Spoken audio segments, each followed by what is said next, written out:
Yo, what's good, everybody? This your boy Aaron. It's Brian. It's the Courtside podcast, and we are back today, and we're reacting to Week 6. Now, I'm a bit frustrated. I ain't gonna lie. My team won. The Packers won, but Mine didn't.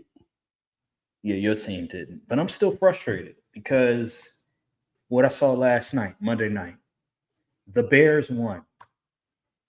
So I'm frustrated, and it's not that they necessarily won, it's how they won where I'm really frustrated. It's the fact that the Commanders did the one thing you're not supposed to do, and that is commit turnovers.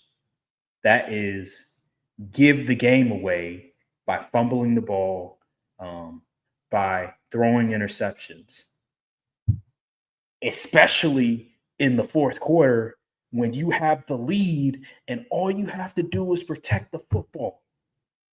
And what do they do? What does Jayden Daniels do? Jayden Daniels, of all people, I would expect the least from, because last year he was notorious for protecting the football. This dude, I understand it was raining, wasn't the best conditions, but damn, you can't give the running back the ball? What? Like that just pissed me off, bro. Because Caleb Williams was having a mid-off. He was not playing well, and yet they still won because the number one thing you're supposed to do as a team is protect the football, and that's what they did. They protected the football, and that's how they won. It didn't matter that Caleb Williams didn't have a good game. It didn't matter that Caleb Williams was missing guys wide open, was doing too much, because they protected the football. And that running game, DeAndre Swift, he was looking like Detroit DeAndre Swift this game. He averaged 7 yards a carry, I believe, 7.7. He was cooking that run defense by the Commanders. And I mentioned this before the season, and I think you also mentioned it as well. I was like, I understand the Commanders, they went to the championship game last year, but that defense, I'm still not all the way sold. I don't think they have the requisite talent. They overachieved last year, but that was last year. Teams have tape now. What you going to do this year? And specifically this game, the run defense was non-existent. Where was Daron Payne? Where was Frankie Louvu? Where Bobby Wagner? Where are you guys? Getting Come cooked. on, man. Come on, man. I don't get it. Javon Kinlaw, where were you at? Javon Kinlaw actually had a good game. Well, he But everybody else was he needed to do more. The only defensive players that deserve some type of praise was Javon Kinlaw, Dorrance Armstrong for a little bit, and Trey Amos. Everybody else was mid to bad. Like, your words. It was who? Oh, cooked food. Yeah, it was. Let me tell you something. This is. I've been trying to tell the Commanders fans that I work with, that I in the group. This is what happens when your team moves like they're a contender, but they don't have a contending roster. You cannot afford the luxury of drafting the way you did with this current way this roster design. I know you want to protect Jayden Daniels. Josh Carnley pick, you can't really go wrong with offensive line, but you got to go BPA right there.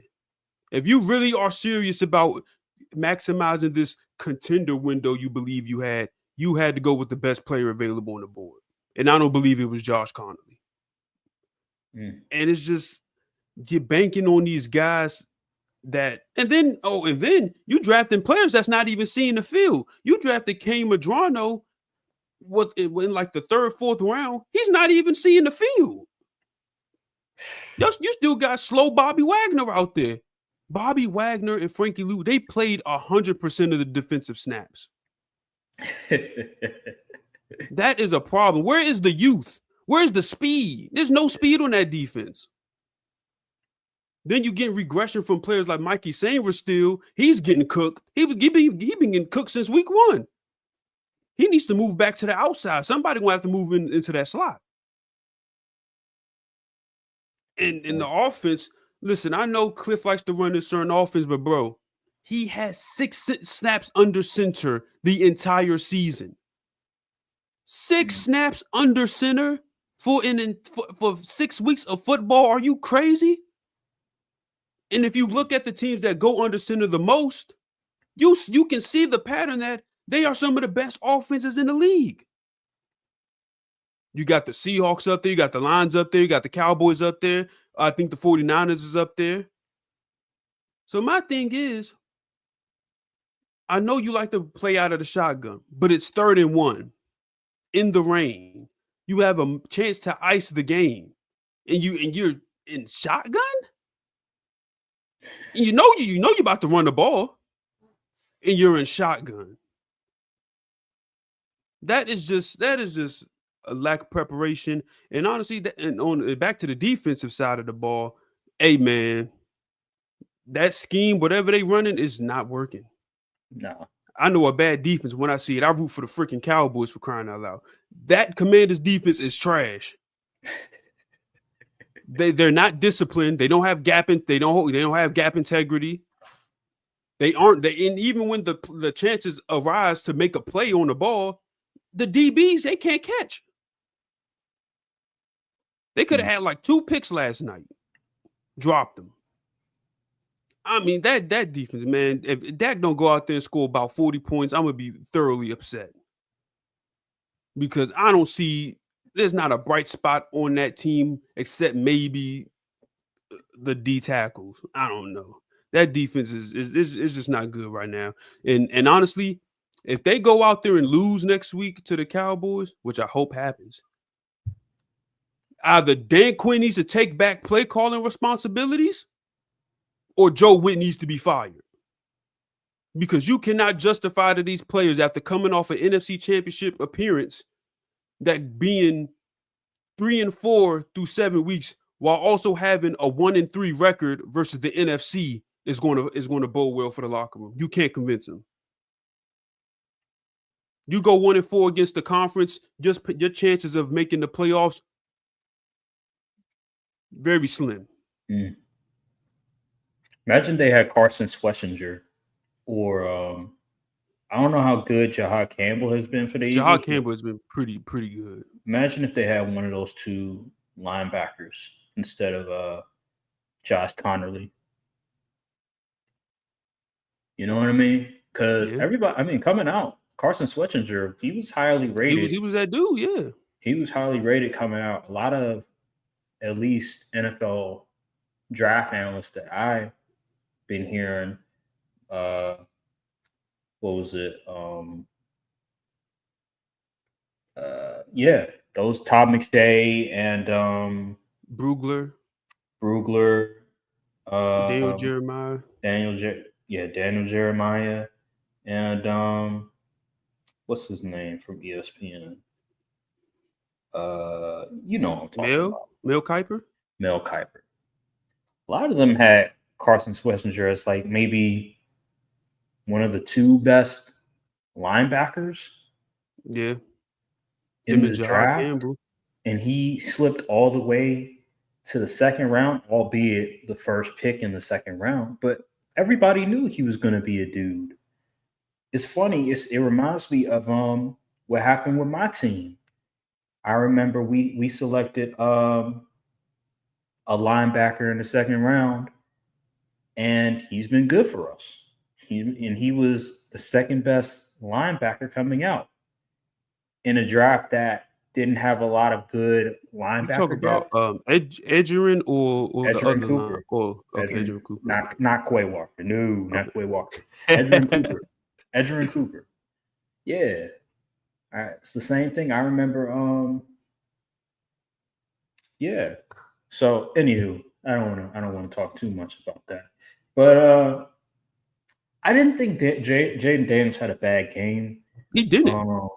I think he had a B-. I give him a B-. I give him a grade because of those turnovers that cost him a lot. If he didn't have the turnovers, he would probably have maybe an A- game because for the most part, I thought he was exceptional. This game showed exactly why I'm concerned with Caleb Williams. When you just take the interception and the fumble out of your mind for a second and just watch the film between Caleb Williams and between Jayden Daniels.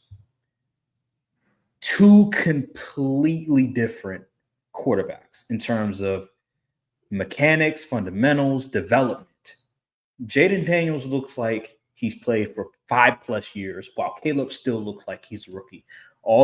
Listen, we mentioned this before the season started when they got Ben Johnson. This is essentially Caleb Williams' rookie year because of what transpired the previous season with that coaching staff and how bad it was. But dog, it is night and day. Just when you look at Caleb Williams, I'm not a big fundamental type of guy in terms of understanding like the nuance of just like how you're supposed to You're not utilize analyzing throw motions and your all that. footwork and how you're throwing mechanics. I'm not knowledgeable about that, but even a casual can just spot, okay, this guy looks like a really good QB, and then this guy looks like he's still learning the game, how to be an effective QB, and just some of his footwork, how he plants his feet on some throws. And then I look at Jayden Daniels. It's smooth, it's calm, it's quick releases, it's accurate, it's on time, it's rhythm. It's like watching a really good dancer. Mm. And really good dancers, they just have a certain rhythm to them. Matter of fact, I'll give you a better example. It's like when you are going to a party and you're comparing somebody that never dances and you could tell because they have no rhythm versus somebody that has been to parties before, that has learned how to dance, that has a little dance to them, a little rhythm to them. You know what I mean? That's Jayden Daniels versus Caleb Williams. It's a guy that knows how to dance, that has rhythm, and then that's a guy that doesn't know how to dance, that has no rhythm.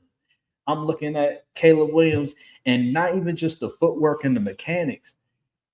His processing is slower. I don't get it. I don't understand. You know what? How is I that? got a better analogy for you. Caleb Williams is the guy that can do a bunch of flips but can't dance to save his life. He can do a backflip, front flip. He can do all these we can do all these type of flips. Ask him to do a single pop lock, he gonna look crazy. Do the Harlem Shake. He don't know how to do the Harlem Shake. He don't know how to Dougie. He can't do none of that. He can't do a He can do that backflip though. He could backflip on March Madness. That's what he could do. But he can't do a Dougie. He can't do nothing. Nope. While with Jayden Daniels, he's learned all that. He's learned all those fundamentals. He has the basics mastered. While with Caleb Williams, he has all the spectacular stuff, the oohs and ahs. It's like, okay, that's cool, but we got to win a football game. See, You're not gonna be able to do that. That was one of the biggest things I had on him coming out of college, because those plays, while you do have opportunities to show that kind of or display that kind of ability, it's few and far in between, because these are professional athletes and grown men. They're not just going. It's not going to be a whole bunch of blown coverages and to where you could just get bailed out by 5-star, 4-star wide receivers and stuff like that. These is real. All of these dudes are professionals. Like the top dudes that you've seen in college, where do you think they went? Straight to the NFL. So you're playing against 4s and 5 stars equivalent everywhere, and they're big, just as big, fast. I'm telling, it's hard, man. You got to do the stuff, the structured things, the more controlled aspect of the position. You got to be able to do that at a high level, consistently. Like I was having like an inner monologue. I was thinking about, man, because I was thinking about Justin Fields, and I know Justin Fields, Caleb Williams was a big debate at one point amongst the Bears fan base, which whatever. But I'm like, Caleb has the ability. he just can't see it. Like he literally he doesn't see it just yet. He's just a tad late on reads at times, and you can just tell that it's still not he's fully clicking for him just yet. But then I thought about other QBs like the Sam Darnolds, the Baker Mayfields, who had to go somewhere else and get learned and get shown how to play the position correctly in order to succeed. And I do believe Ben Johnson will get him there eventually. We're only 6 games into the regime at this point. So I do believe Ben Johnson, because what he's been able to do with Jared Goff, even though Jared Goff, he's never was a trash can, but his play definitely elevated once he got to Detroit, in my opinion. So I believe Ben Johnson will eventually get Caleb there. But as of right now, he's got to go through the ugly phase, essentially. Like, he ain't got the full locks yet. He ain't got the 2 strands. He still got the doo-doo locks on his head. So it's going to be a rough transition period. But I do believe he can get him there. It's just you have to keep challenging him to make these plays. And if he is as good as people say he is, he will eventually adjust. How the hell do you teach somebody how to complete a pass accurately down the field when that's supposed to be routine? And how do you teach somebody how to process faster? I feel like that's just instinctive. You either got it or I you honestly don't. don't think it's I think it's just mentally. What more Because mentally do you from need? what I've been told by people who study, who watch Caleb grow up around the in the DMV football scene, youth football scene, he pretty much had free reign to just do whatever up until college, even through college with Lincoln. Lincoln Riley wasn't really coaching him for real. He wasn't getting on. You ain't never seen Lincoln Riley get on Caleb Williams on the sideline saying, "You missed this," but you never saw that. So this is literally like probably the first real where he's had true structure within the offense, and it's taking longer for him to adjust. But here's the thing. Like, I don't know. Maybe it was just my ignorance. 2 years ago, matter of fact, a year and a half ago, when I'm just hearing all this hype about Caleb Williams. Maybe it's just my ignorance. Maybe it's because I didn't know. I didn't necessarily know what I was watching in terms of identifying, all right, what do you want for a QB in college that can translate into the NFL? All I was hearing was, man, his arm talent. Oh my God, he's the best prospect since Andrew Luck and all this crazy stuff. It's just, if I'm hearing that, and then we come into the league and it's still taking him a long time to finally click in his mind on processing stuff on time, being on rhythm, having that accuracy to complete balls downfield and even intermediate routes. It just blows my mind hearing all these analysts coming out of college with Caleb, and he was deemed this. I know we talked about this before, generational prospect, but he had all these glaring weaknesses that it just seems like people ignored. It just felt like people just thought, it's not a big concern. He'll figure it out. If the people that get paid hundreds of thousands to millions of dollars suck at evaluating QBs, the general public gonna suck too.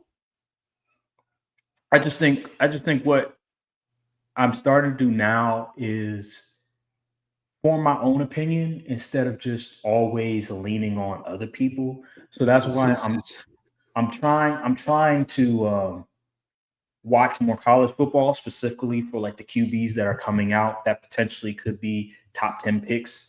So the Lenore Sellers, the guy I haven't been able to watch. I think it's Mendoza out of Indiana. I haven't had the opportunity to watch him yet, but I'm gonna watch him eventually, especially that game against Oregon, or Dante Moore. Like, these guys that I've been hearing a lot of good things about, a lot of buzz about. It used to be Garrett Nussmeier. Now he's kind of out of the loop because of what's going on with LSU.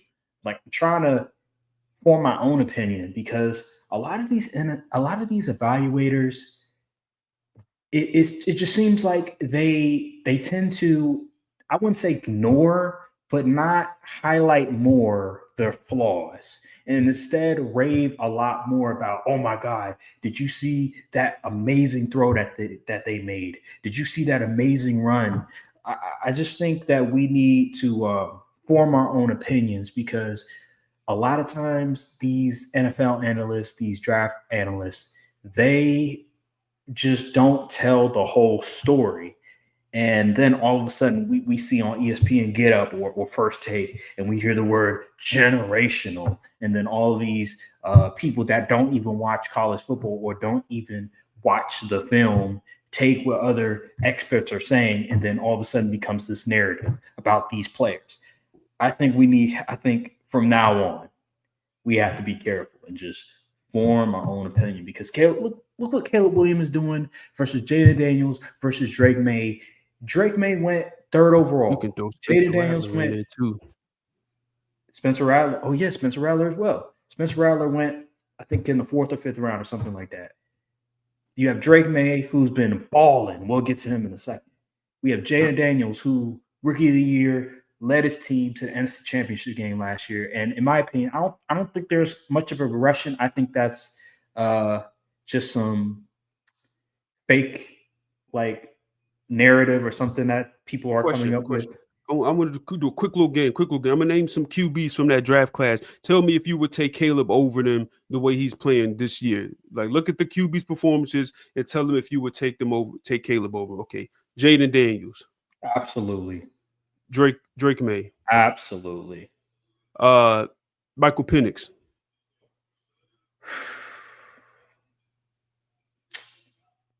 Man, Michael Penix hasn't been great. He hasn't been. He's been. I think he's been better than. I think he's been a little better. I think he's been a bit better. Spencer Rattler.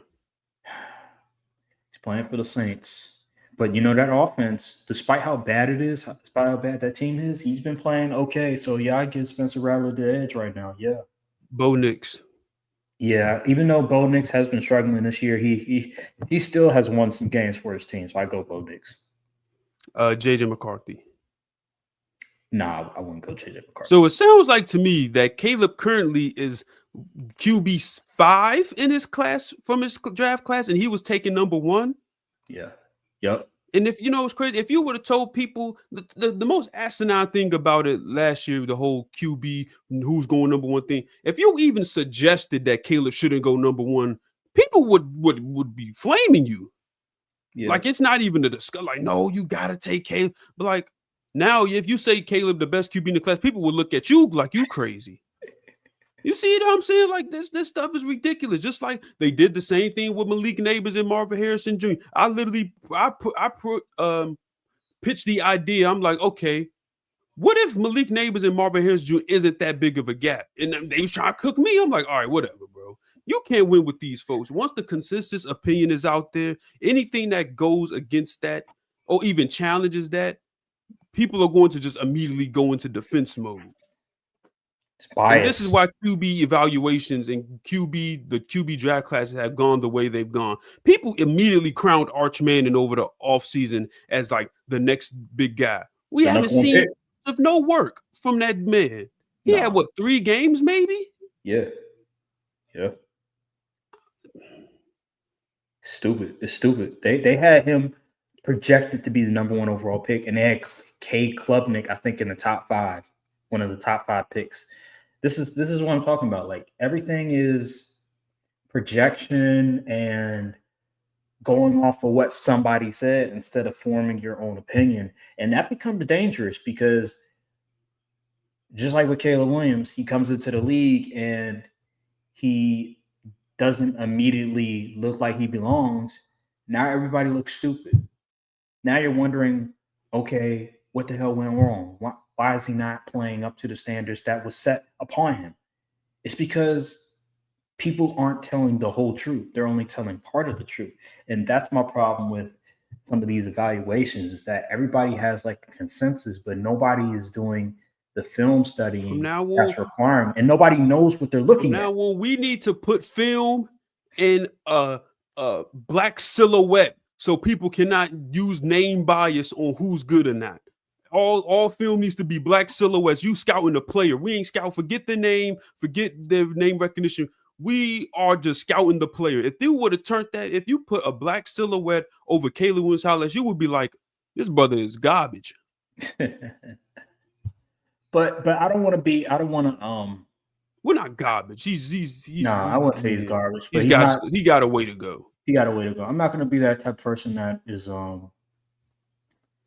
hypocritical or be prisoner of the moment, because I will say that I did think Caleb was a surefire pick, that he's going to be successful. Too. But actually, did we really though? Because I remember vividly us talking about how much QB situations matter, and if you're this type of team, you should draft this player. But see, this is part of my ignorance, because I was looking at, they got the wide receiver talent, Keenan Allen, DJ Moore, etc. And I was thinking, okay, he's set up for success.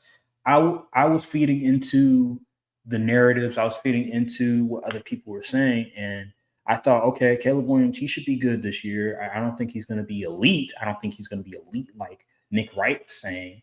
But I thought that he was going to be pretty decent. He was going to be successful in his rookie season. And it turned out to not be that way. So I fell for the trap, just like a lot of people fell for the trap. But now I'm trying to be more careful in how I look at a lot of these QBs, because there's no perfect prospect. We have to just dead that in the water. There's no generational talent. We need to dead that in the water. These are just QBs that were really good in college, that are being evaluated for the talent. Some guys are ready to come into the league. Some guys need to sit a year or two. And depending on the coaching scheme, depending on the coaching staff, will determine their fate. And so far, I'm looking at what Drake May is doing. Year one, he had his ups and downs, just like with Caleb Williams. But year two, he has made a significant leap. And we can kind of segue a little bit into the Drake May, what he's doing.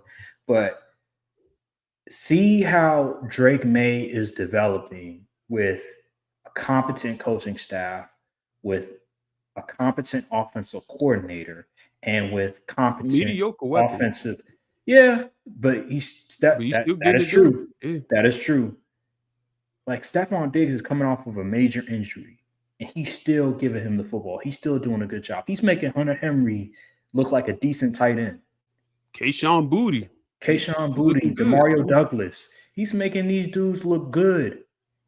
These guys a year ago weren't doing squat. And now they're doing with a very mediocre run game too. Come on now.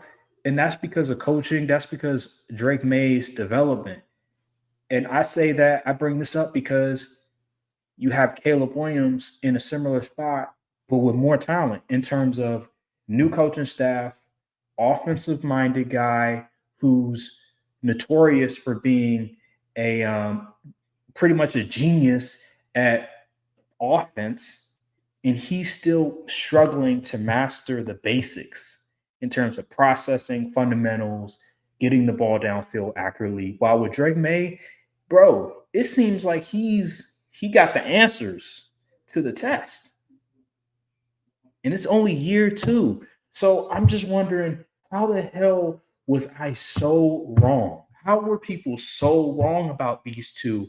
Because the evaluation of Drake May versus Caleb Williams, you would have thought these two guys are leagues. Like, there's a gap. When really there wasn't. Now, before the season, I don't want to forget this.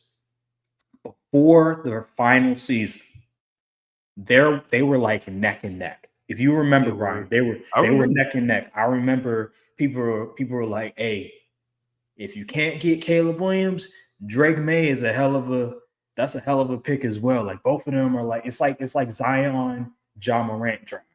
That's how it was. Where like both guys were like highly touted. But then towards the end of the season, people started to talk bad on Drake May, but forgot that this dude is UNC had like no weapons. He was very talented. But yeah, man, like it's just crazy how like both of these guys, like, they're kind of in a similar boat, except one dude is just processing and getting better at a fast rate, while the other guy, it just seems like let's remember though. It's like he's like a turtle in a marathon. Let's remember the out and out. Even though the I forgot who the head coach was for the Patriots last year, they got fired mid-season. It I was will commend Gerard him Mayo. on Gerard Mayo. He didn't immediately throw Drake May to the Wolves. I'll give him credit on that one. He said, "Listen, we got a veteran who has wins in the league. We're gonna play him." And then late towards the end of the year, when he was fired by then, but they started ushering him into the lineup and starting towards the end of the season. So now he can see this game speed, the NFL speed from the sideline. So that adjustment when he actually starts taking snaps on the center is a little more smoothly transitioned. And I think that's honestly was a big factor because they just threw Caleb to the Wolves and expected him to just be great out the gate. And that backfired greatly. But at least Drake May, they allowed him time to sit and learn behind a real veteran. And honestly, that might have to be the wave going forward with these college QBs because unless you got 2 seasons or more of real starter experience in the I don't even really want you starting day one. Like I'm just keep it a buck. Because these guys who start in their junior year and they have one good year and they go to the league, they always flame out early. It's always the number one pick too.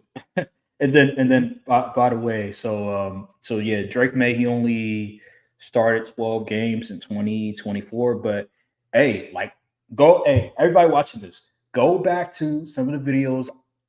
I was talking about Drake May versus Jayden Daniels and what Drake May needs in order to succeed. Go back and look what I said. I said, hey, the Patriots are going to let him come along slowly. As bad as the situation it was last year, they're going to let him come along slowly. And look what happened. They didn't start him until maybe 5 or 6 games where he was allowed to see and watch. This is, y'all, man, I'm not right about everything, but I'm right about some stuff. I'm gonna just leave it at that. But yeah, man, Drake May, he's been playing top 5 football. They won again. They beat the Saints. There was this throw that I saw on social media. I think it was a throw to Stephon Diggs. It was an amazing throw. I'll just leave it at that. But like, yeah, that throw, he's been making these throws all year. And Drake May, top 5 QB right now in the game for this season. This dude, he's been amazing. He's up there for, I think, completion percentage, passer rating, and touchdown to interception ratio. He's been remarkable. He's been remarkable. Definitely the best quarterback so far this year out of the 2024 draft class for all those QB. He's been the best by far. Yeah, I'm in full agreement there. Yeah, but that doesn't mean Jayden Daniels isn't a bum. Jayden Daniels has regressed. I still think, given how early it's been and given that he's coming off of an injury, the fact that he still had 3 touchdown passes, he had the interception, which was bad, to Brisker, and then he had that fumble. But just watch the film, ignore the interception and the fumble. He has not regressed. Maybe the scrambling isn't as good because of the injury. I think it was to the knee. Mm-hmm. But as a passer, as a pure passer, he hasn't regressed. Just stop it. Bunch of internet mumbo jumbo. Anywho, let's move on. Bills versus the Falcons. So here's the deal with the Bills.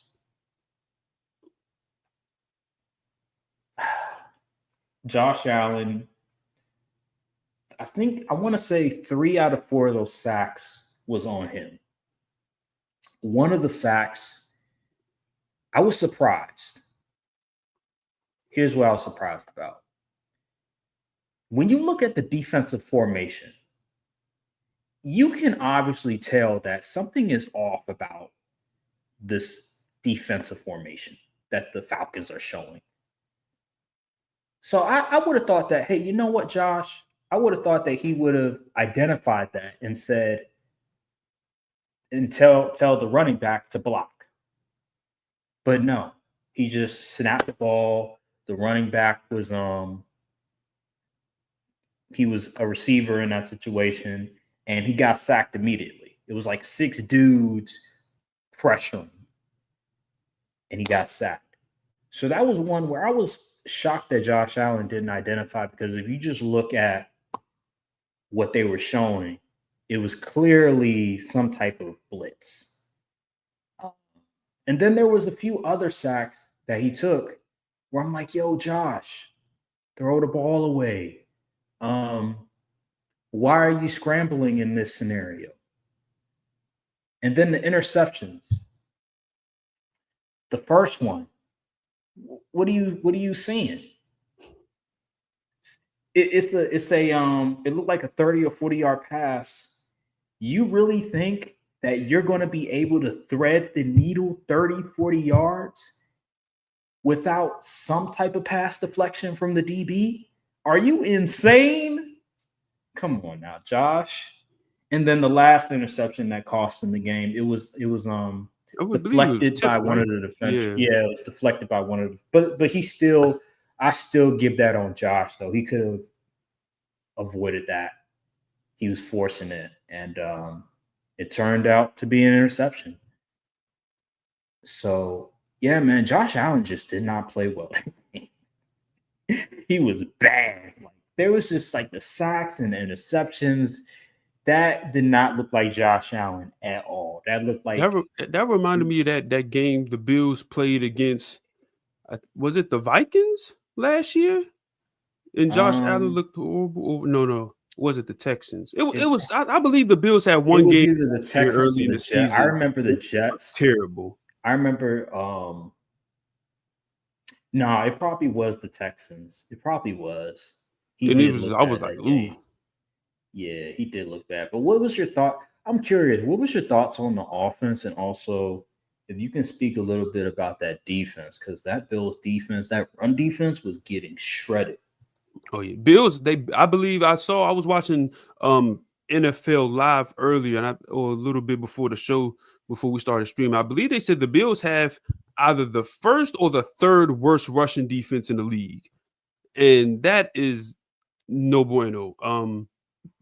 That defense, I've been saying I'm not a big believer in the defense, and that's really what cooks them in January. They never really can get stops against these top tier teams. Even when they beat the Ravens last year, that was more so the Ravens inflicting self wounds or dropping passes and stuff. The Ravens were in position to win the game. It's just Mark Andrews couldn't catch the ball. And the Ravens, Bills defense is always what bites them in the butt come January, because Josh Allen puts them in positions to win multiple times, and then Chiefs 13 seconds, getting in field goal range, getting overtime. But yeah, that defense is not inspiring at all. They still got Trey White playing, and he's beyond cooked food.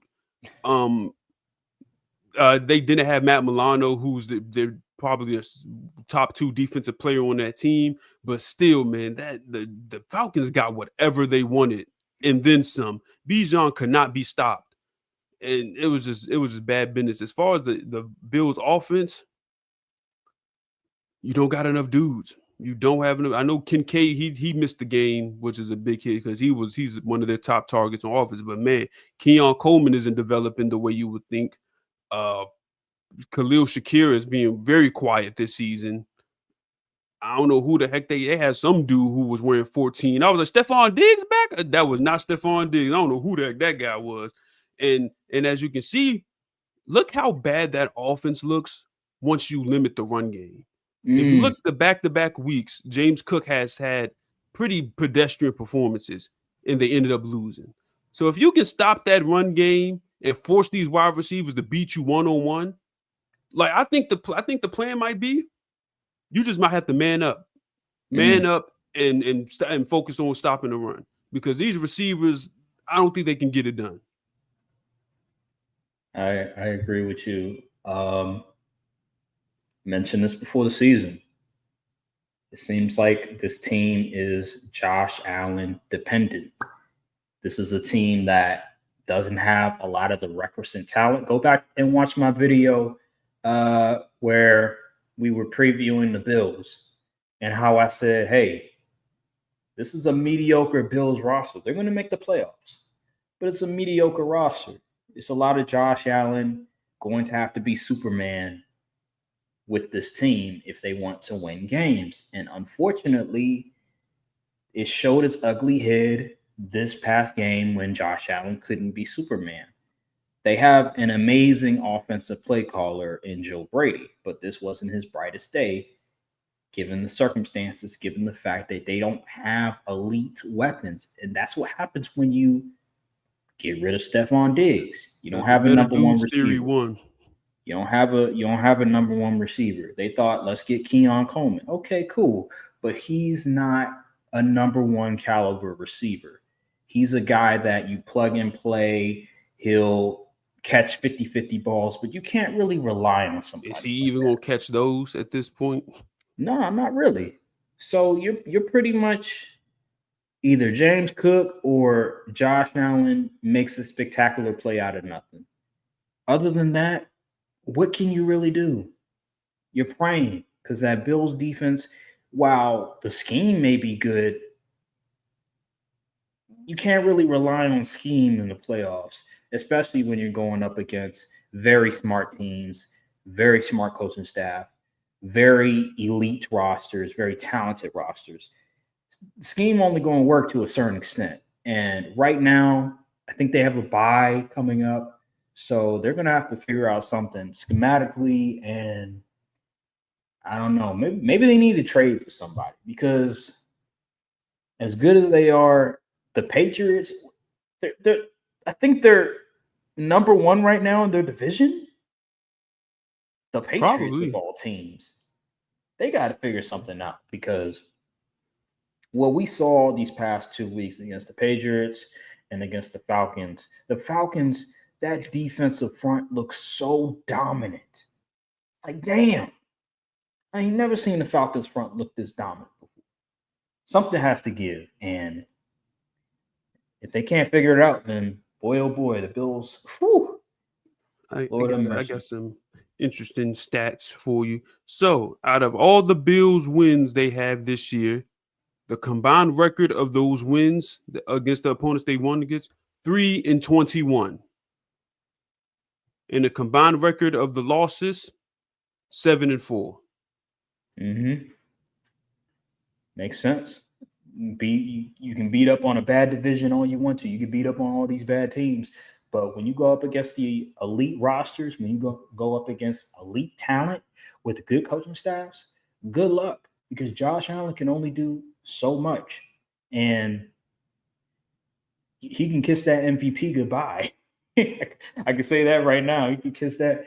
I know it's early, but he can kiss that MVP goodbye because them 2 interceptions was horrible. And the game prior against the Patriots, not the greatest.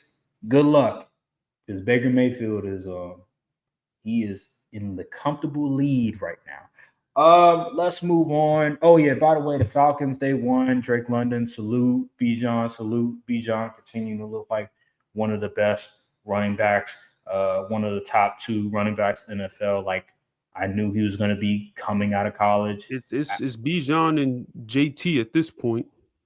Pretty much. So salute to Bijan, man. He had probably his best game that I've seen from him, and I think he may have had his longest run of his career against the Bills. I believe it was 81 yards. So. Yes. So Bijan had himself a night. Let's move on though. Let's see.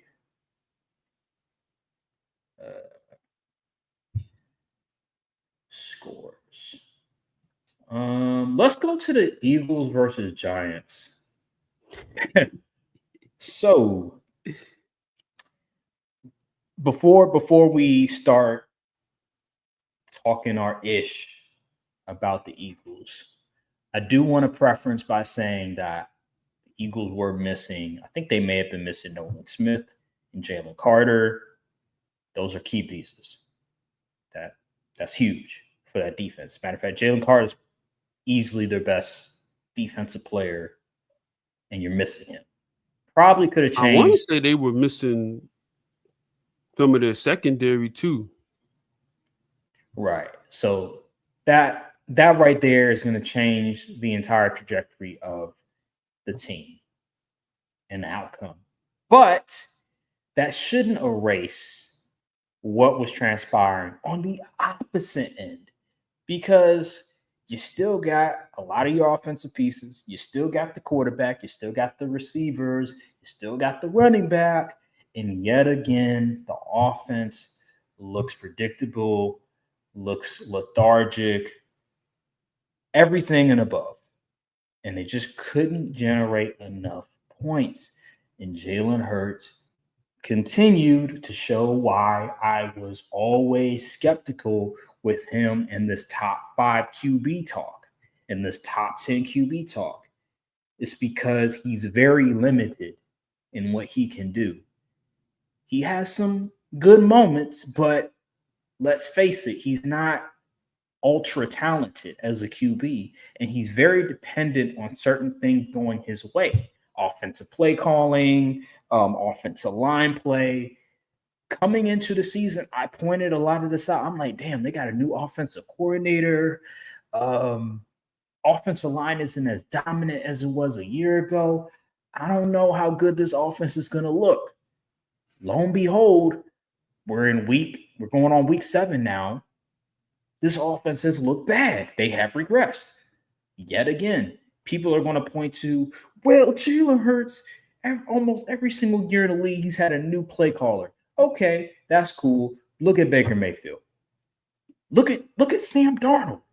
Sam Darnold has been a journeyman around the league, and for whatever reason, Sam Darnold, ever since he left Carolina, has produced pretty well. I mean, 49ers, he barely played, but he still had to learn a new system in Minnesota. He had to learn a new system in Seattle, and he's thriving in both situations. While with Jalen Hurts, he has remained on the same team with a lot of the same players. Okay, he has different offensive coordinators. But why is it that Jalen Hurts can't consistently play good football as a quarterback? And he's only good when maybe once every other year. Like, why is that always the case with Jalen Hurts? And why does he always get a pass in these situations? I don't understand it. When are we going to hold Jalen Hurts accountable? We're holding him accountable. But when is the media going to hold Jalen Hurts accountable for his actions? I'll bring up Dak Prescott. If this was Dak Prescott and he was doing some of the same things Jalen Hurts has done throughout his career, outside of obviously winning a Super Bowl, bro, the media would be killing Dak. They'd be like, man, this dude is a fraud. He's a scheme merchant. He's just a system QB, etc. While with Jalen Hurts, I haven't heard one person say Jalen Hurts is a system quarterback. I haven't heard one person say that. I think Jalen Hurts is probably just a system quarterback. Maybe that's just what he is. He's good on this one type of system. Now you're going to say, well, Aaron, he had Kellen Moore and he won, and he had Shane Steichen and he won. Fair enough. But when we look at Kellen Moore, they were one of the worst, I believe, in the league in passing in general, and they leaned heavily on running the football. So if I'm the starting quarterback and we decide to lean more into running the football, and we're one of the worst in the league at passing the football, what does that say about me? Yes, that means the running game is elite, but if I'm the starting QB and we're running the ball more, I don't know. That just seems odd to me, especially in 2025. So with that being said, Brian, I'm gonna give it off to you. Just your thoughts on this game, your thoughts on the Eagles offense, and if you want to talk about the Giants, go right ahead with Jackson Dart. To piggyback off your point that you made just now, so we see Shane Steichen in Indiana cooking with Daniel Jones, and we see Kellen Moore doing a pretty solid job with Spencer Rattler at QB. What does that say about Jalen Hurts if he's stinking up the joint without those play callers? That tells me that he's closer to those caliber of dudes than the Mahomes in them, the top 5 guys you would put. That's all I'm going to say about that. This Eagles offense, it is so lame to watch. Like, dude, this is not exciting. It's not exciting at all. Like before back, you would see like AJ Brown would take a slant to the house. He would go on a go route and he would just moss the defender. We're not even getting that anymore. Well, he did that one play that last game, but other than that, where was it at? Like the offense is not vertical. I don't know what this offense is. What is the identity of this team at this point? Because they can't run the ball effectively. The offensive line isn't as dominant as they've been in recent years. So if you can't run the ball, your passing game is mediocre. Your offensive line is a block. What are you good at? Mm. And on defensive end, your secondary getting torched. Freaking they had Jordan Humphrey out there hooping. That sounds like a generated name on CFB. Yeah. Jordan Humphrey.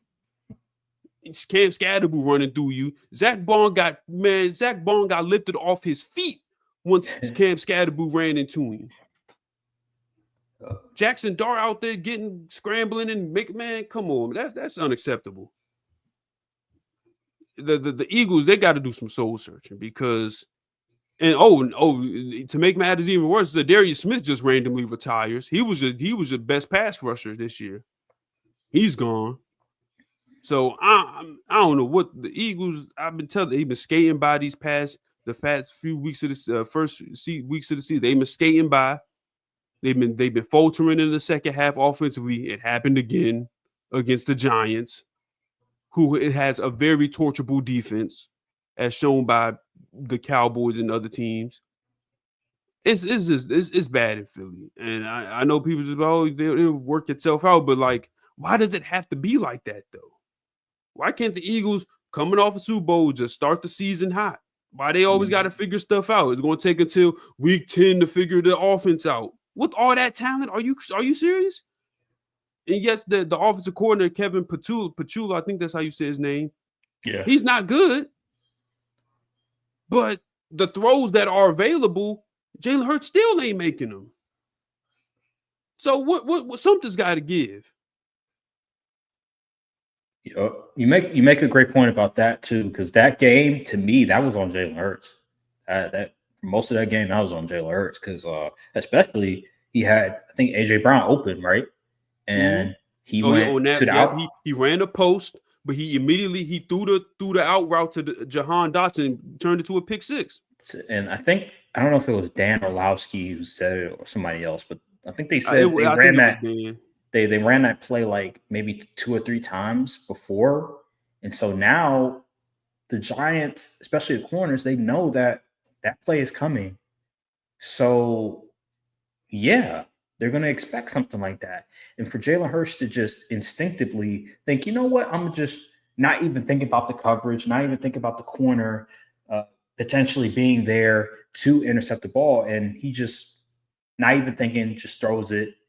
Pick six. It's like, bro, come on, man. And these are just some of the things I'm looking at Jalen Hurts and I'm like, I hear people say, hey, just have Jalen Hurts control the offense. Just have Jalen Hurts do whatever. I don't think Jalen Hurts is good enough, have the football IQ enough to be able to handle something like that. He's not a Peyton It's funny because Eagles fans be trying to say, "Oh no, he's so good pre-snap." Where? You know what Jalen Hurts is? He's Russell Wilson, bro. He reminds me of Russell Wilson. That might be disrespectful to Russ. I'm not going to prime Russ. That might be a little disrespectful to prime Russ. When people was like, "Let Russ cook, let Russ cook." Remember that whole slogan and all that stuff. Now I'm hearing some of the same things with Jalen Hurts, man. Just let Jalen Hurts do Jalen Hurts. Let him control the offense. What have you been watching? He is not good enough to be controlling any offense.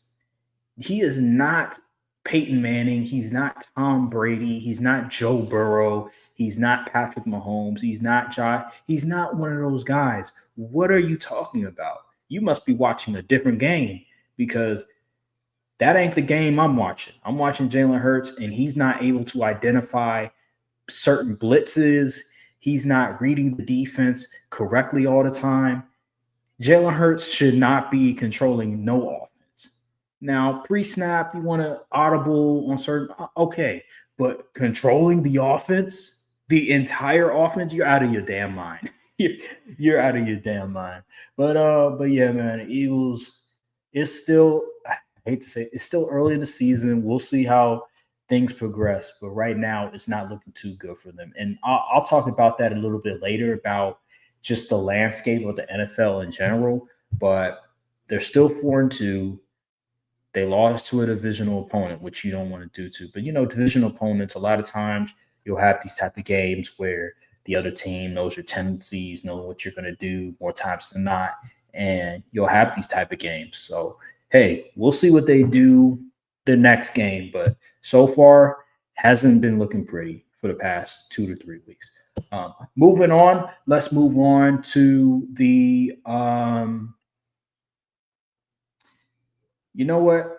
I hate to do this to you, Brian, but let's get to your team, man. Let's get to your team, bro. Panthers versus Cowboys. Um, I mean, it just seems like I'm beating a dead horse on this defensive issue.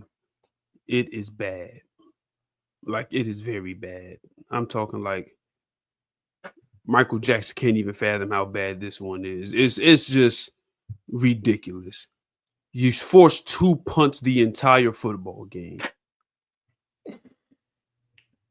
And I know, like, Shoddy, he called a bad final drive where we had the ball. But, man, the fact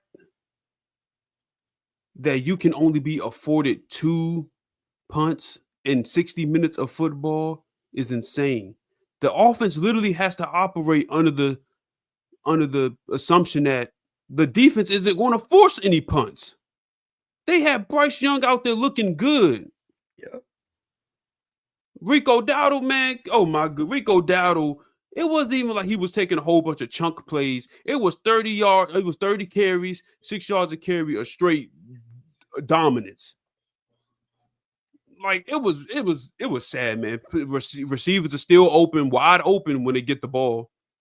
This defense is god awful, man. I mean, you literally cannot make this up. The fact that this isn't ranked the 32nd worst defense in the league is shocking to me.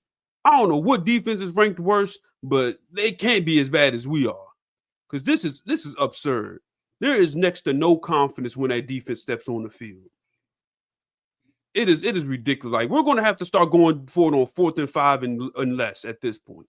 Because you just can't trust the defense at this point. They are a complete liability. And the fact that there's not even a question or consideration to fire Matt Eberflus is exactly why this team is unserious and will not win anything anytime soon. Matt Eberflus should have been fired yesterday. And people go, oh, if you fire Matt Eberflus, who are you going to replace him with? Anybody. It's not what it's doing. What you going to get worse from one of the worst defenses in the league? Come on, man. Be for real. Be so for real right now. It is absolutely ridiculous that the offense literally has to play a perfect game in order to win. That is not realistic. You score 27 points against the Panthers, you're supposed to win. You're supposed to win, point blank, period. But no. Defense garbage. We could even run the ball and we still managed to put up nearly 30. Like, what more can you want the offense to do? Like, seriously. It's just ridiculous. I don't know what personnel changes need to happen. I don't even know if there is any personnel changes to fix this foolishness, because it seems like the players they just garbage too. I mean, I don't know what's going on. This is ridiculous, man. But I guess salute to the Panthers. Y'all, Canales, he had a game plan, executed, it worked perfectly. They ain't have to do much punting. And you had to do much field goal kicking either. Just whooping them boards up the field. Go ahead, man. Chuba Hubbard, you had a nice run.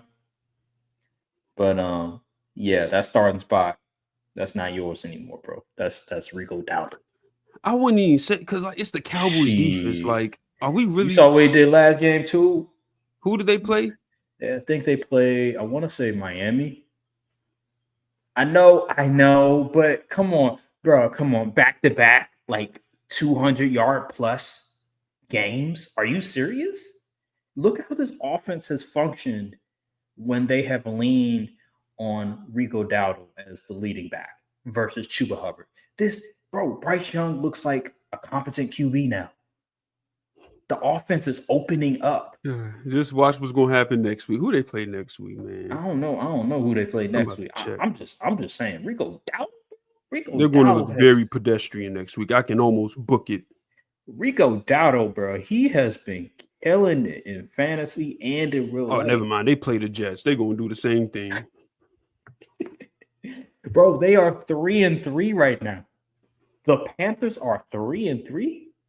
What is going on? That's the same record as the Chiefs right now. And a lot of that has to do with Rico Dowdle. So, hey, Chuba Hubbard, you had a nice run. I ain't never seen Chuba Hubbard look this good in the Panthers offense. Didn't they just pay him? I think so. But it's not like they paying him a lot of money. They can figure it out. But, like, dude, as the starting running back, brother, Rico Dowdle is that guy. He's the dude. And I thought he was pretty good last year for you guys. And he was underutilized mostly. Bro, the fact that he's doing this on this team, bro, had like 50 yards receiving and a tutty with 30 carries on 183 yards rushing. Come on, man. That is LaDainian Tomlinson numbers. That is Christian McCaffrey numbers. Are you freaking kidding me? And then the previous week he had 200 yards rushing, looking like Derrick Henry in his prime. Looking like Adrian Peterson in his prime. Come on, bro. That is crazy. That is crazy. But moving on, I don't want to talk too much. Moving on, let's get to my team. Let's get to the Packers versus the Bengals. A lot closer than I wanted. We were dominating the first half. The defense was dominating, and then the second half, we kind of let them come back a little bit, and I wanted to understand why this is happening, why teams are able to come back and score points in the second half on us, and why we can't put teams away, and why the defense is slowly getting picked apart. It's like, okay, let me look at the film. And what the film shows is that a lot of teams, what they're doing is they realize that, okay, this pass rush is really good. We're not going to be able to block this pass rush if we are sitting in the pocket for a very long time. We're trying to do 5, 6, 7-step drops. We need quick throws. We need quick plays to avoid pass rushers to getting to our QB. And that's what the Browns did in the second half. It was a lot of quick game. It was a lot of 2-step drops, 3-step drops.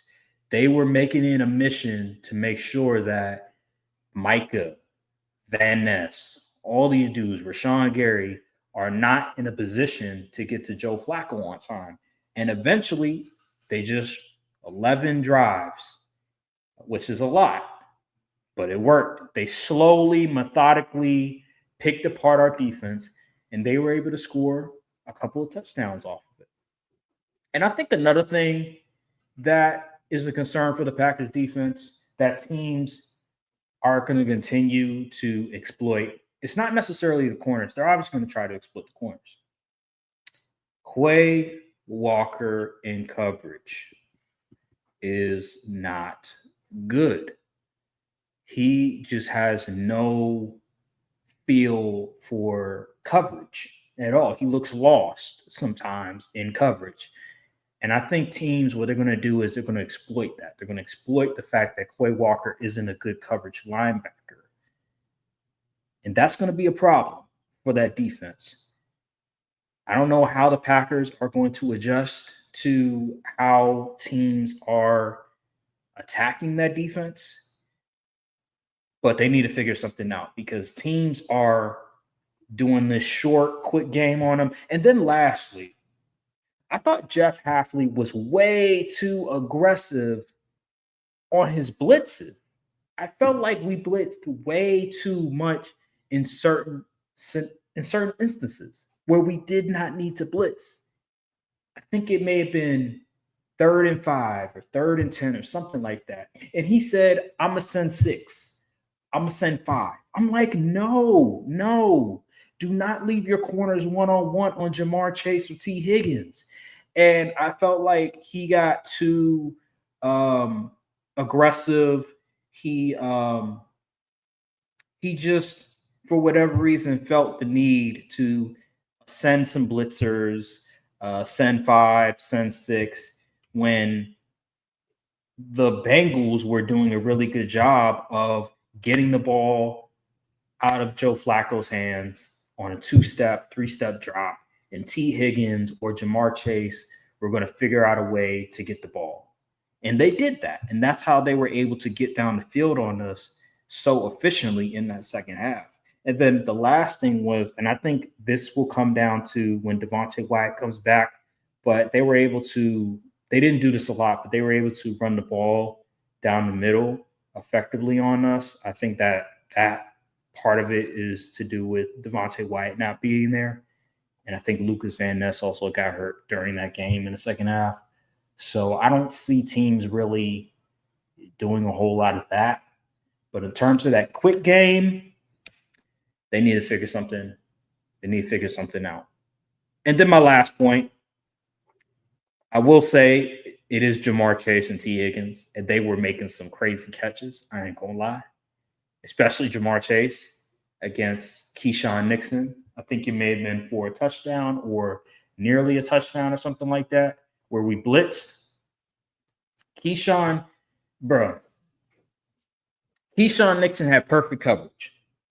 But when you're going up against a guy in Jamar Chase, who's arguably a top 2 receiver in the NFL, a lot of times the better dude just wins. The better offensive player wins. Matter of fact, great defense, great offense. Great offense is always going to win in that scenario. And that's what Jamar Chase was doing.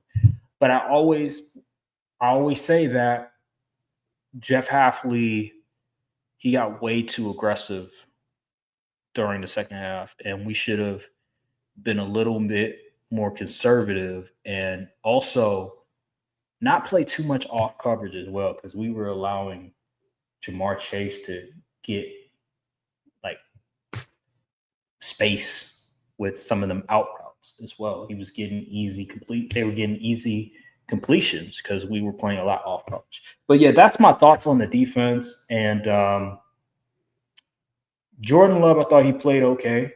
I probably give him a B. That interception, he should have threw it away. He was being way too he does it sometimes where he tries to play hero ball, tries to be Superman, and thinks he can extend a play, but he should have threw it away, and it got tipped for an interception. But besides that, I thought he played pretty well. I think Jordan Love, what I've noticed from him, Romeo Doubs has been good this year, but he is not no Devontae Adams. I don't know why Jordan Love is trying to force feed Romeo Doubs. It blows my mind. So I think the corner for the Bengals, he did a really good job this game in coverage. I think his name is it DJ Turner? Mm-hmm. DJ Turner. So a lot of Jordan Love's intermediate throws, he was trying to force feed Romeo Doubs, and he wasn't getting any separation on some of these routes. And it ended up in incompletions because Romeo Doubs wasn't getting any separation against DJ Turner. But Jordan Love still, for whatever reason, was like, you know what? I'm going to give Romeo Doubs the ball. When no, dude, no. Either throw it to your check down or throw it to your second read. What are you doing? And I felt like this game, he just had a tendency to want to give Romeo Doubs the ball way too much. And that was a problem. He needs to fix that because Romeo Doubs is not Devontae Adams. I understand you trust him a lot, but he's not Devontae Adams. He's not that good. So that's my problem with Jordan Love. But after that, I think he was really good. I think he only had like maybe 5 incompletions. So that's a really good game. Like I'm not like, damn, Jordan Love sucks. That throw to Matthew Golden, 2 throws to Matthew Golden was amazing. The last throw that iced the game, and then the throw towards the sideline, those were amazing throws. So I give him a B this game. Any thoughts? Any thoughts? No, so a lot. Honestly, my takeaway from this game was, and this isn't just like a Packer specific thing, it's just more of a league wide issue. There is just no dominant teams as of right now.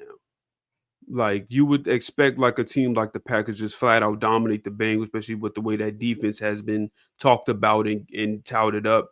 But it just didn't happen. It's like none of these teams around the league really look truly dominant and winning in dominant fashion week after week. So that's my only really takeaway from the game. I expected y'all to win, and y'all did. So I'm not going to harp on the intricate details.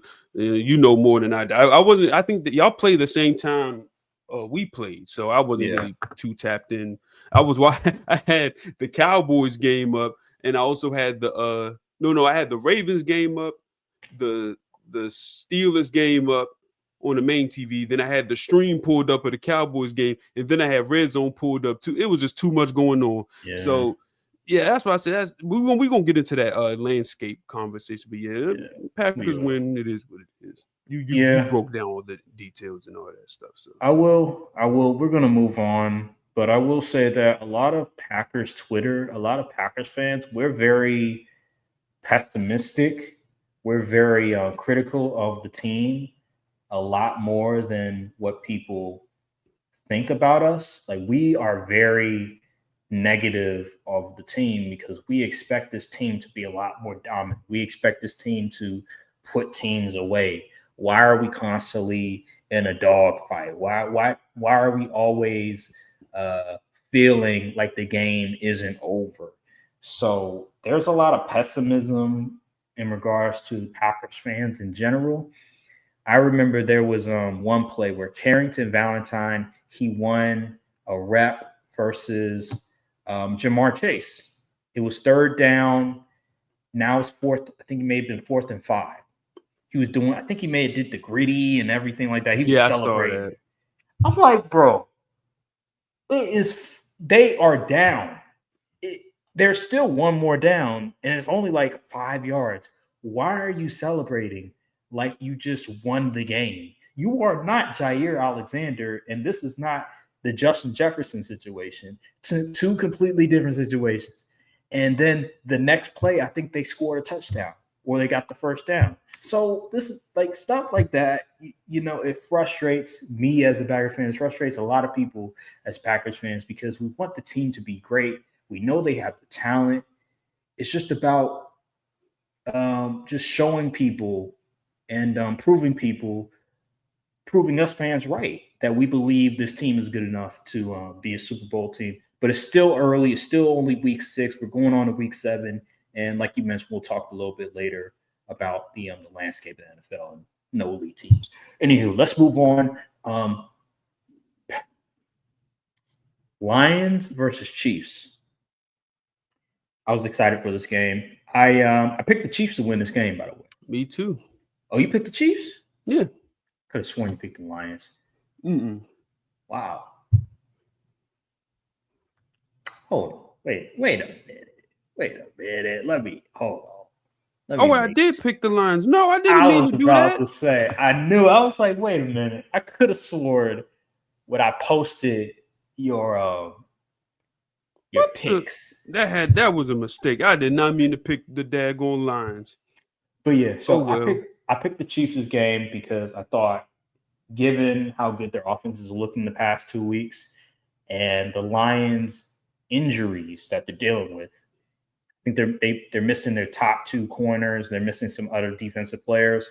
I thought there's no way that the Lions are winning this game, no matter how dominant they looked offensively. I just think overall, being in Arrowhead against the Chiefs, who they're 2-3, like they need this W and they're getting healthy. There's no way they're beating the Chiefs in this scenario. And the Chiefs look really good offensively, man. Like they look like the old Chiefs. The amount of misdirection that I saw from the Chiefs offense, this is like the 2022 Chiefs. This is probably some of the best play calling I've seen from Andy Reid, Matt Nagy, and the Chiefs since 2022, because that's the stuff that I remember from those Chiefs. The misdirection, the motioning, guys getting open, the easy, the design plays, the creativity. This is the Chiefs that I remember that was dominant. This is the Patrick Mahomes that I remember that was dominant and still is dominant. Now, I don't think he threw an interception this game. So yeah, I don't. That was last week. But yeah, Patrick Mahomes, man. Hey, he must have saw that video. He must have saw that video I posted because ever since that video, he has looked better and better each week, and this offense is getting better and better. And the defense bounced back from that embarrassing performance against the Jaguars last week, where they had Trevor Lawrence, just what they call it, I don't know, win the game against them.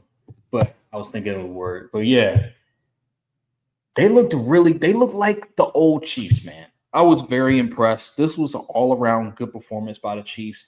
In the first half, the Jahmyr Gibbs and that running attack were doing numbers against them. But then that second half, that defense locked in. The running game wasn't as nearly dominant. And they just had their number on the Lions. And Jared Goff wasn't nearly as effective as well. Here's the thing with the Lions. If you're going to beat the Lions, you need a couple of things. You need a pass rush. You need a pass rush. And then you got to score points. It's as simple as that. You got to score points. You need a pass rush. You got to score points on them. That's how you beat the Lions. If you don't have a pass rush and if you can't score, you're not beating the Lions. And that's what the Chiefs did. That's literally the blueprint to beat the Lions. Now, they're injured. We'll see how they look Thanksgiving. But from towards the playoffs last year to right now, that's how you beat the Lions. What was your thoughts on the game? I was thoroughly impressed with the Chiefs' performance. They looked like a much more focused team this week, especially on the defensive end of the ball. The Lions' offense pretty much was bottled up majority of the game, and the Chiefs, on the other hand, they just went out there and did what they pretty much wanted to that Detroit defense, who's been fairly stout this year.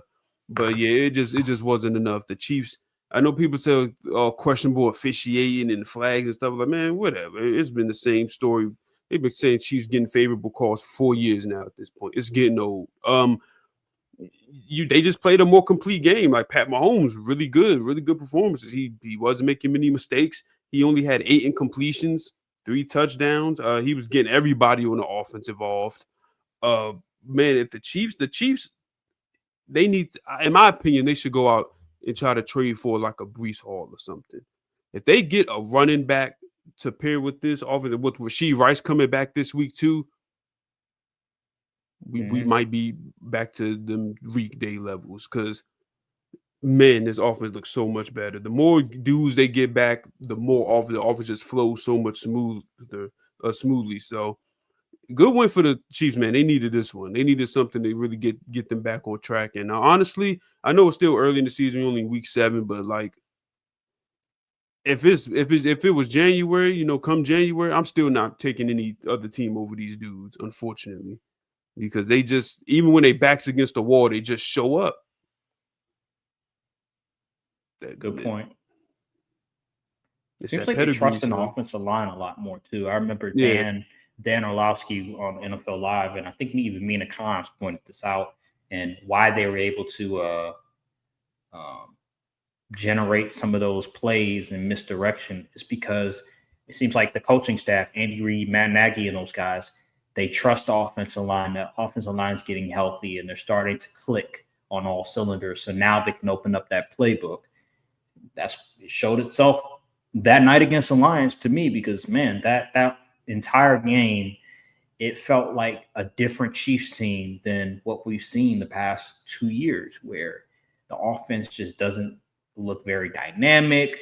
There's nothing sexy about it at all. Now they're getting back to the old Chiefs that were generating a lot of points, that were generating a lot of touchdown yards. Even Travis Kelce looked really good that game. He was 70, pretty good. 78 yards. he was very effective. Unc was he said, "Hey, I still got it.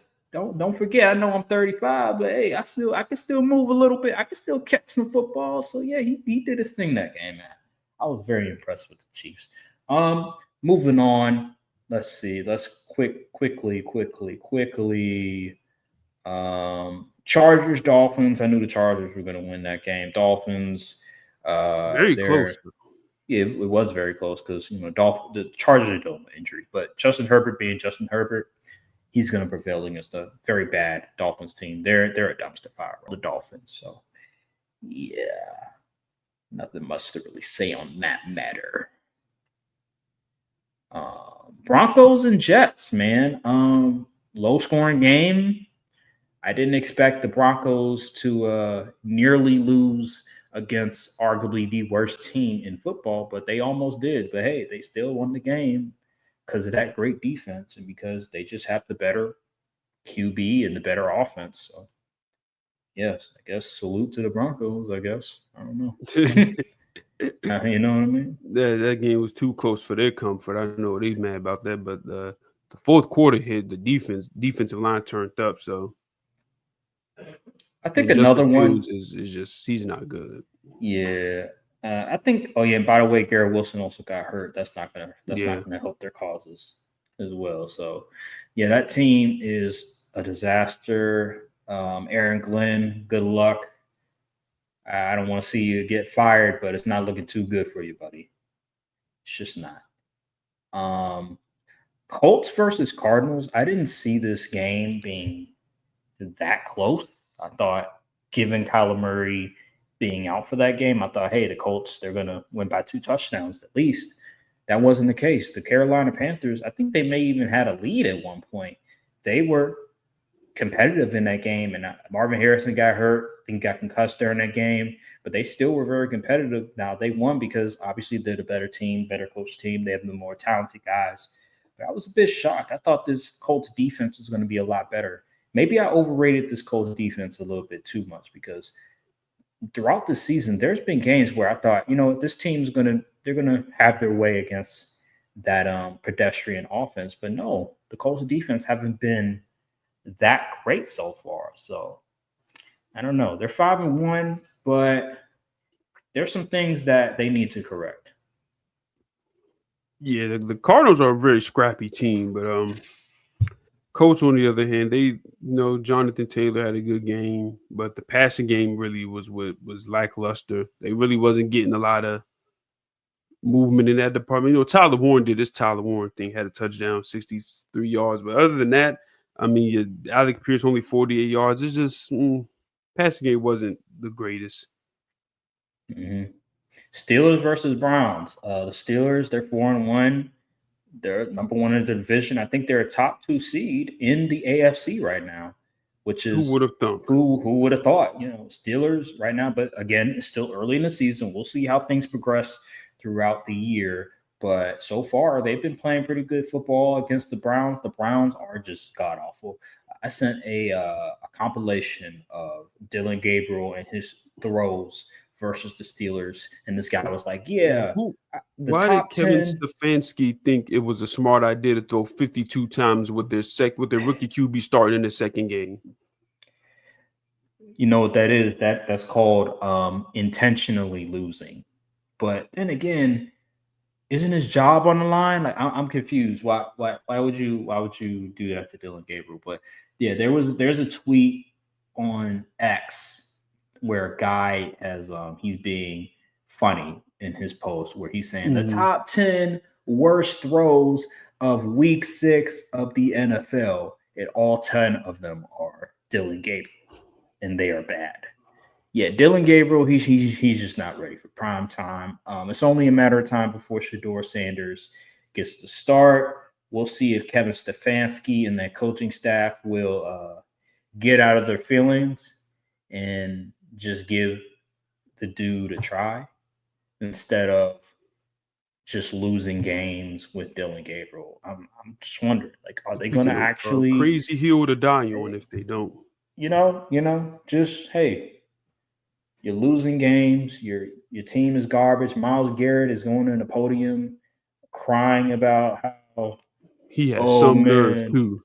Oh man, our offense, man. I wish we had an offense that could score. I'm paraphrasing a little bit. I'm being, I'm exaggerating, but Yeah, you're not. It's not that's word for that's word, pretty but much like a close lot of enough. what.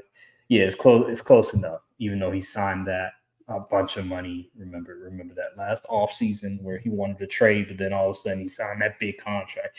But anywho, not much to really talk about with the Browns. But salute to Aaron Rodgers. He's still doing it at the age of 41 years old. So good for him, man. Good for him. And DK Metcalf as well. I thought he wasn't going to be as good with the Steelers, given who's the offensive play caller, but they're making it work. So got to tip your hat for that. Um, Seahawks versus Jaguars. I picked the Jags this Me game too. because I thought the Seahawks, they were missing two of their starting DBs. So I thought, okay, their defense is depleted. This is a good opportunity for the Jaguars to win this game. And I was wrong yet again because Seattle is a well coached team. Sam Darnold has been playing really good football. And yet again, Jacksonville, when you have a quarterback like Trevor Lawrence, you're going to have these type of games. Now, I haven't seen the film, so I don't know if this was Trevor Lawrence. I've heard the offensive line didn't play particularly well. That defensive Byron line Young for was the going Seahawks. crazy. Yeah, I heard the Seahawks and Leonard Williams. I heard the Seahawks defense played really, really well, especially that front.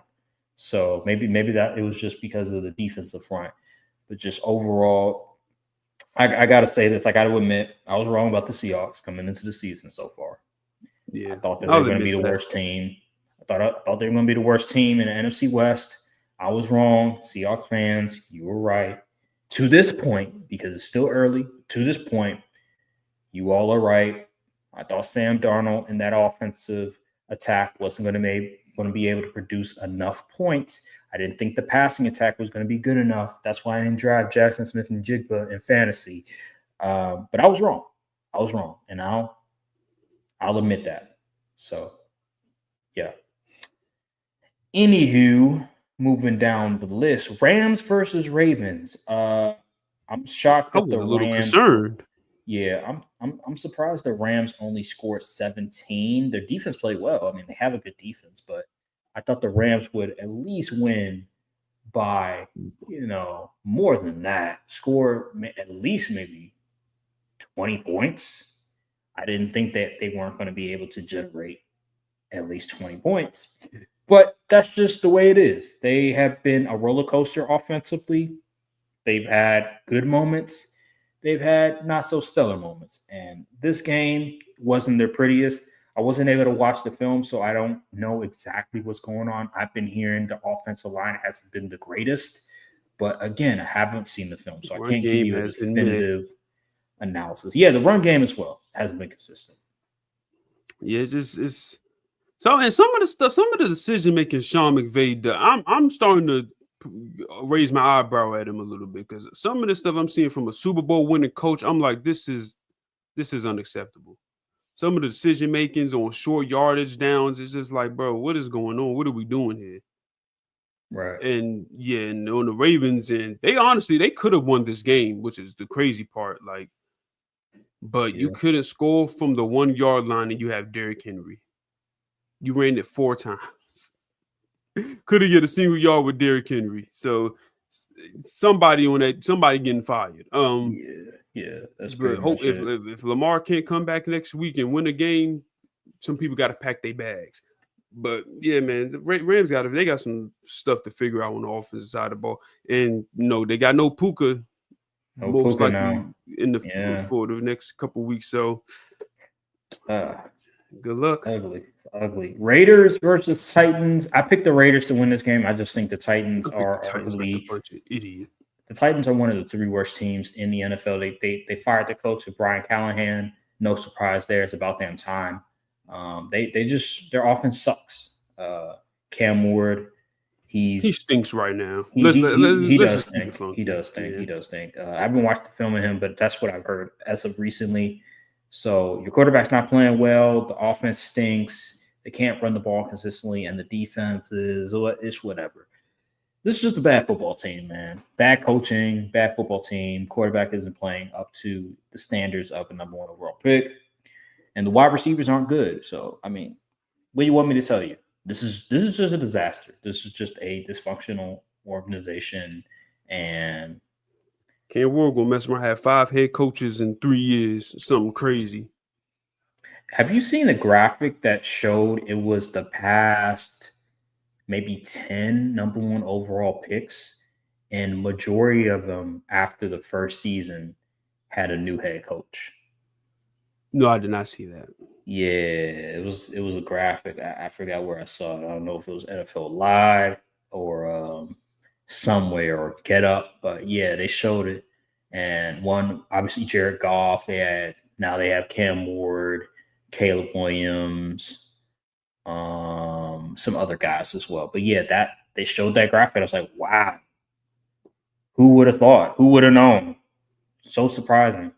Teams just don't know how to draft. Teams just don't know how to build a competent team with the right coaches.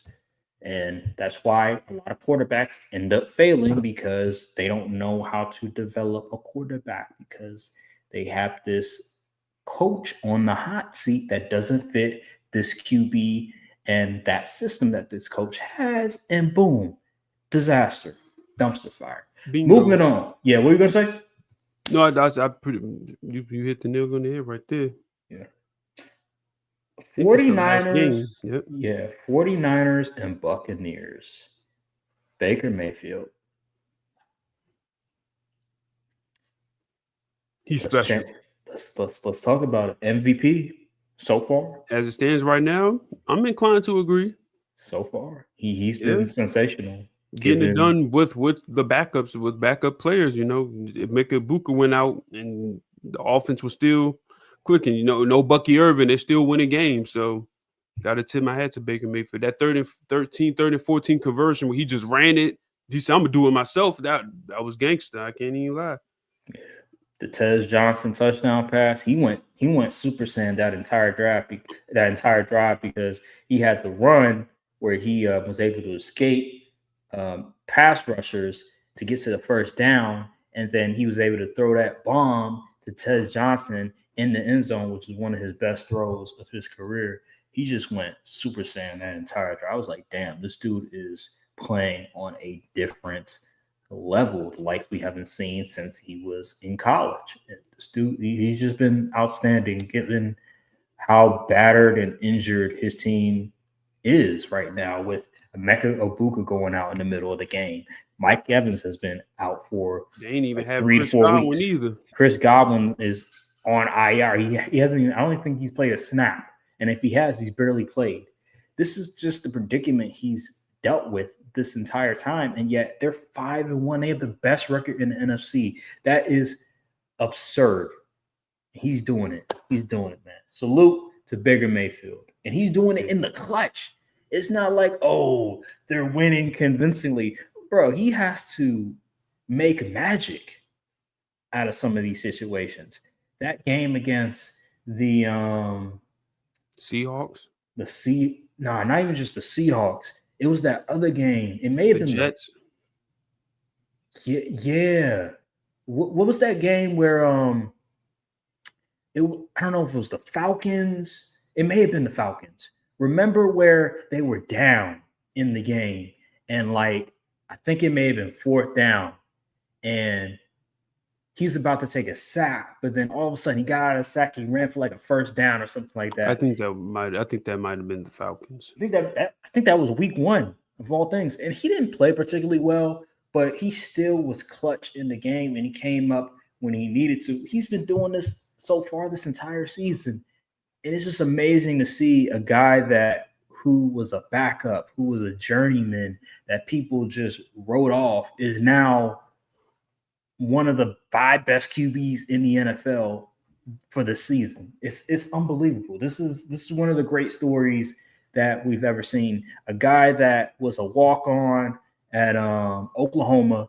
At first, he went to Texas Tech, and then he was a walk-on at Oklahoma, became a Heisman candidate, then won the Heisman. Then all of a sudden became number 1 overall pick, He was good, and then he kind of went downhill. Went to the Panthers. That didn't pan out. He was a backup to Sam Darnold. Then left, went to the Rams. Had 3 days to prepare for a Thursday night game, one night game next year.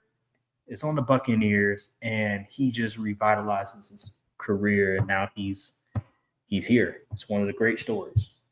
Yeah, man. Love to see it, man. Love to see it. I always been like a Baker fan. So. Yeah. I think he's gotten a bad rap on some of his personality.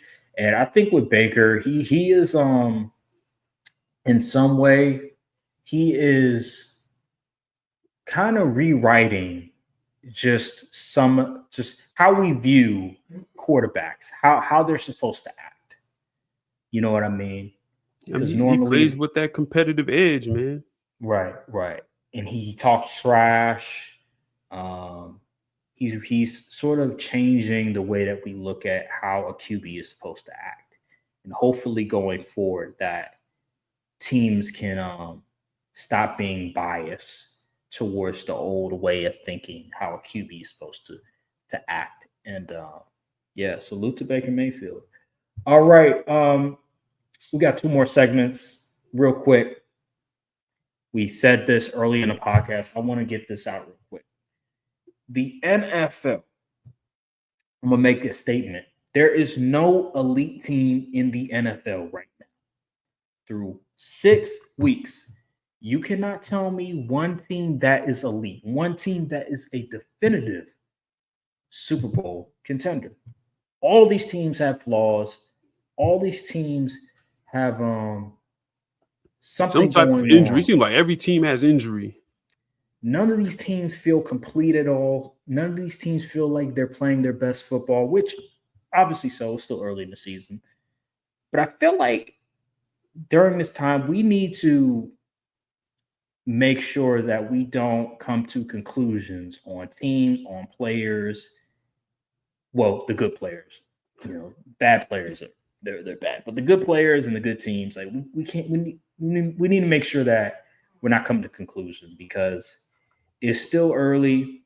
We got the Eagles that are 4-2, that their offense is looking bad right now. We have the Bills that just lost to the Falcons and the Patriots. The run defense looks awful, and the offense is sort of struggling to a certain extent when the running game isn't playing particularly well. You have the Chiefs that are 3-3. The offense is starting to click a lot better, but they're 3-3. The Broncos, although I think they're 4-2 or something like that. Although they're 4-2, the offense hasn't been all that great. Bo Nix, he's been up and down.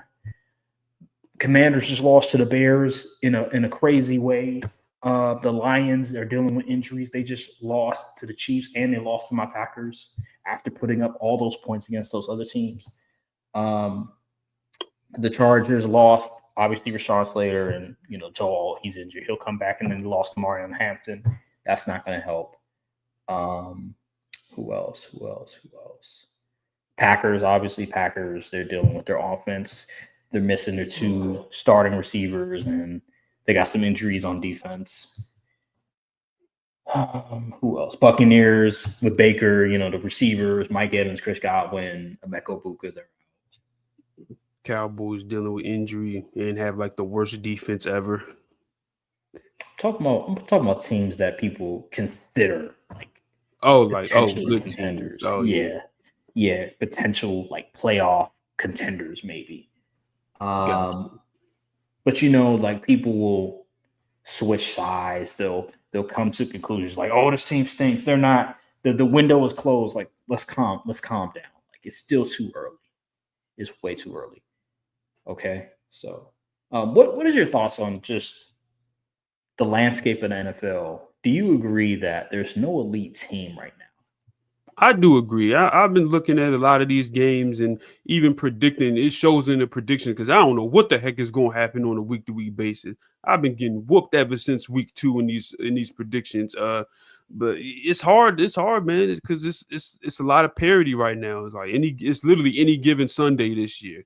Like literally anything can happen. Anybody could be anybody. And it's fun to watch, but it's also like, dang, like usually by now we would have like a general idea of what are the top teams. Like last year, you could obviously tell like the Ravens and Chiefs was going to be Lions. Like you could already tell like what teams would be in that Super Bowl contention. But this year, it's really up for grabs in my opinion. It's really wide open on each conference.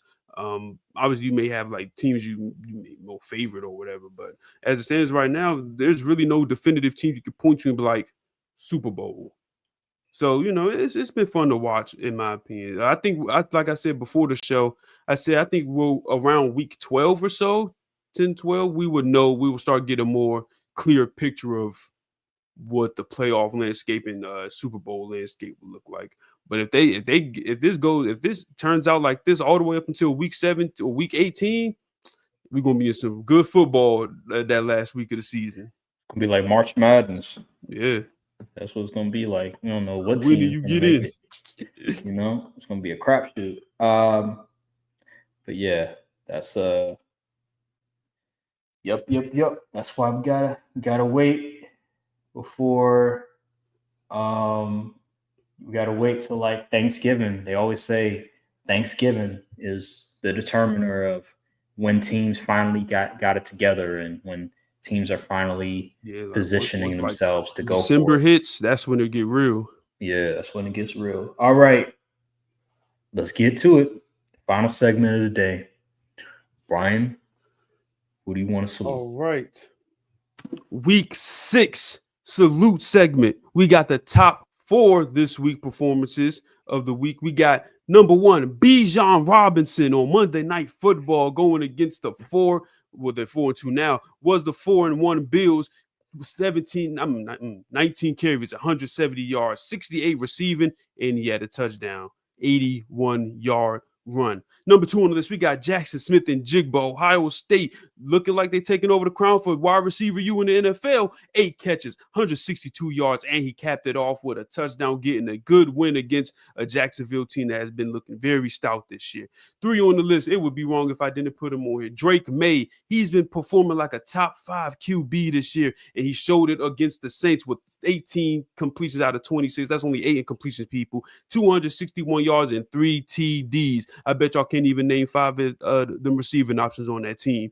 Rico Dowdle is the final. I hate it. I hate it. Hurts my heart. He did it against my Cowboys, but he had 183 yards on the ground, 56 receiving, and capped it off with that oh so sweet wide open receiving touchdown.